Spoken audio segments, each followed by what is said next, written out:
So I started to do a top 5 favorite films video, and then I realized that it's impossible to do. Instead, I'm going to split them up into genres. So we're going to start with my favorite genre, cult classics. 5, V for Vendetta. This is a 2006 film. It's an action drama thriller movie directed by James McTeigue, produced by the Wachowski brothers of Matrix fame, starring Hugo Weaving and Natalie Portman. In a dystopian future, we meet Evie, who gets caught up in a world of revenge and political protest when she meets V, a revolutionary cloaked in a Guy Fawkes mask. I love this film for 2 reasons. Number 1 is the stunning visual effects, and number 2 is that it's an accurate portrayal of what can happen when a government gets too much power. Now, this film was based off a comic by the same name. The most interesting thing about this film is the amount of V's that are put in the movie. You can watch this movie over and over again and notice a different V each time. From a V-shaped scar on Evie's face to the most famous, the V domino effect. Now, this took 22,000 dominoes and took 4 professional domino builders 200 hours to set up that single scene. Number 4 is Children of Men. This 2006 drama sci-fi thriller stars Clive Owen and Julianne Moore and Michael Caine. And Charlie Hunnam. This film is based on a novel by P.D. James. Oh, here we go. In the year 2007, the last days of the human race, no child has been born for 18 years. He must protect the only hope. The thing that I love about this film is that Clive Owen, who plays Theo in the film, it follows him through every shot. There's only one shot in the entire film that he's not in. The attention to detail in this film is amazing, from the artwork that they put in it to every newspaper article that's featured in the movie pertaining to the movie.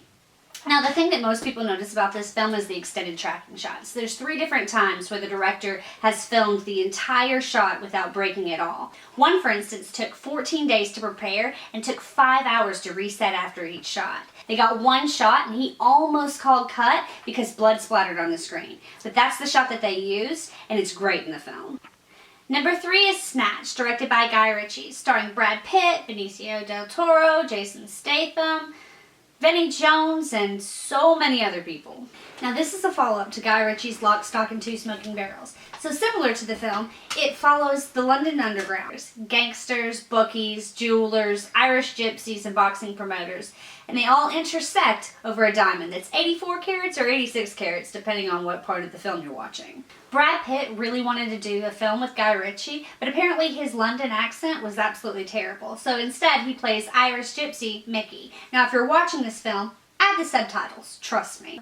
The cinematography for this film is really interesting, particularly in the fight scenes with the slow down, stop and go. It draws you in and keeps you really engaged throughout the film. I love this film because it really allows you to think for yourself. All of the characters seem to have their own plot lines, but at the end it all intersects. Now, I said that this movie is violent, and it is, but the interesting thing about the way that Guy Ritchie does it is nearly every death scene takes place off screen. Now, number 2 might not be a film that you've heard of before, but it should be.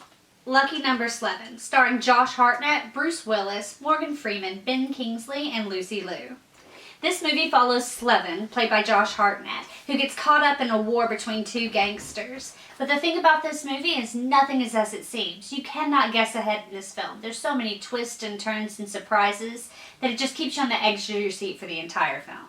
Interesting fact, there's a scene in the coroner's office where there's an x-ray in the back, and it's actually the director's hand x-ray because they couldn't get rights to anybody else's x-rays. This movie is smart and clever and surprising, and it's surprising to me that it's not as popular as it should be.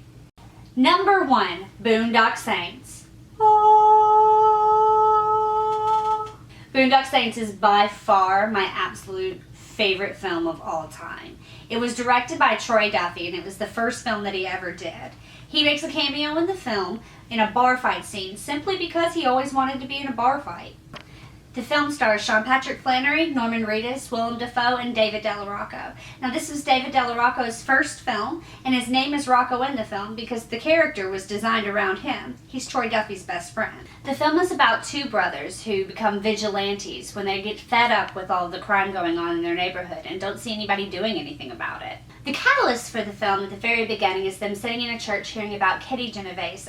Now, Kitty Genovese is actually Catherine Genovese, a real person from 1964, who was attacked and murdered outside of her home.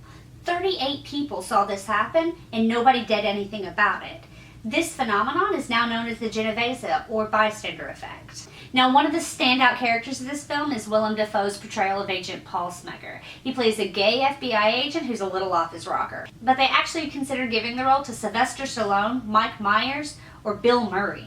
This was a fairly low-budget film, shot in 32 days, but it uses the F-word 246 times. One of my favorite parts about this movie is the way that it does the action scenes. At the very beginning, the agent gets the aftermath of the crime and tries to put together what happened, and then you see what happened. But further along into the movie, he gets more and more drawn in, and they physically pull him into the scene, to where by the end, instead of having the aftermath and then the action, you have them together, where he actually pulls out a gun and fires during the action scene. Unfortunately, this film only came out in the US in about 5 different theaters for about a week's time. The reason is because right before then, Columbine happened, and US citizens just weren't ready to see a violent film in the theaters just yet.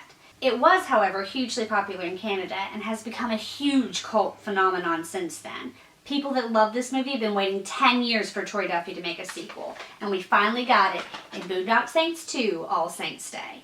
Troy Duffy is now working on the 3rd film, and we're so excited to see it. Oh yeah, and I met Norman Reedus. That's him right there. So here it is. That's my countdown. If you haven't seen one of them, please go out and watch them. They're great films. Until next time, be yourself, be happy with yourself, and have a great day.